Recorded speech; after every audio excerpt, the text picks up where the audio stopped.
so sad, and I was so humbled by what I have seen. I have traveled all around the world and visited similar places, but this is by far most appalling scenes I have seen. The military says that they can assure us that very few civilians died. Do you buy that? I have repeated on many cases that there were so many civilian population who lost their lives. That was unacceptable situation. Their families and subjected to sexual abuse, dead bodies left out in the open for days, shortages of food and water. Shocking claims from an aid worker in Sri Lanka as this program obtained the first independently filmed pictures from one of the internment camps set up by the authorities to house Tamils who fled the civil war. Channel 4 News managed to get cameras past the army checkpoints into a camp in the northern city of Vavuniya, where Tamils who've escaped the battle zone have been taken. Our Asia correspondent Nick Payton-Walsh has this report. These are Sri Lanka's internment camps where tens of thousands of Tamils who fled the war are held. As a journalist, you can't come here unless the army guides you around. But these pictures were taken independently by a cameraman for Channel 4 News who managed to get into the camps. He filmed for the first time people talking freely about life here.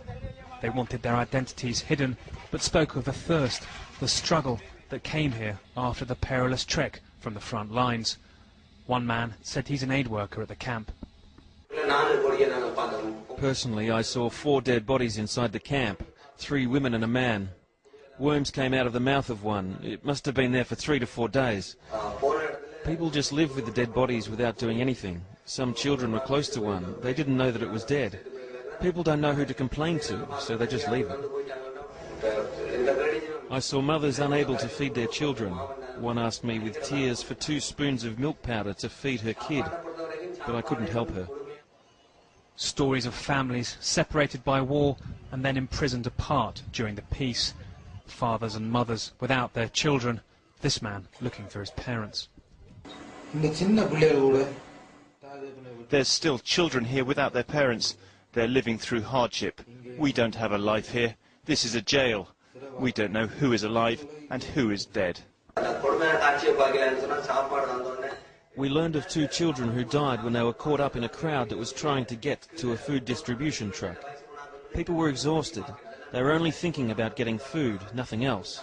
Not even children under their feet. There's a lack of coordination and competence here. The government's only objective is to eradicate people from the areas the Tamil Tigers controlled. The government denies these allegations and says it's mounting a huge aid effort. But another aid worker at the camp made a more serious claim. She said she believed soldiers were abducting young women and sexually abusing them. One elderly mother was crying inside the camp. I asked why. She said they'd taken her daughter away and she hadn't heard from her at all. There were many people taken from the camps that go missing. The women are sexually abused and no one takes any action. There's no one to complain to. Nobody dares to talk. They know they're being watched. They're afraid they'll go missing. She said women had to bathe in the open, in front of everyone in the camp, an indignity that's also sparked grave fears for their safety. Yesterday, aid workers found the bodies of at least 3 women dead at a bathing area in the camp called Zone 2.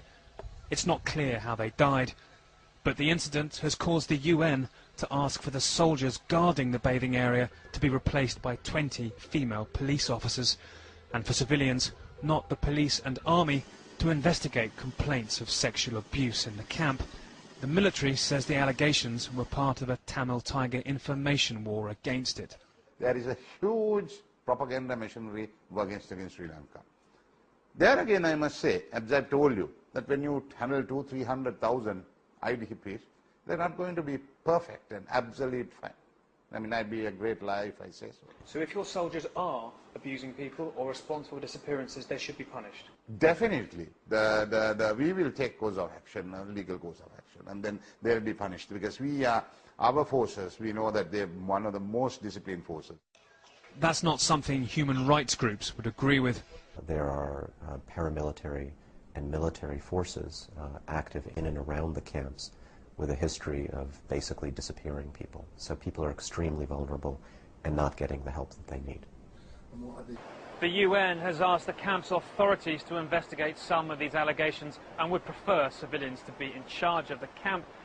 But the army remains the dominant force there, and aid agencies have found themselves assisting a program of internment that one aid worker has told us the government's saying could last for 3 years. Nick Payton-Walsh, Channel 4 News, Colombo. High Commissioner, your government has decided the New York Times, the BBC, Channel 4 News, all these people are unfit to report your conflict. Yet you're saying you have the good news, of winning this military battle against these Tamil extremists, and you won't let them in there. Who are you to judge who's good and bad?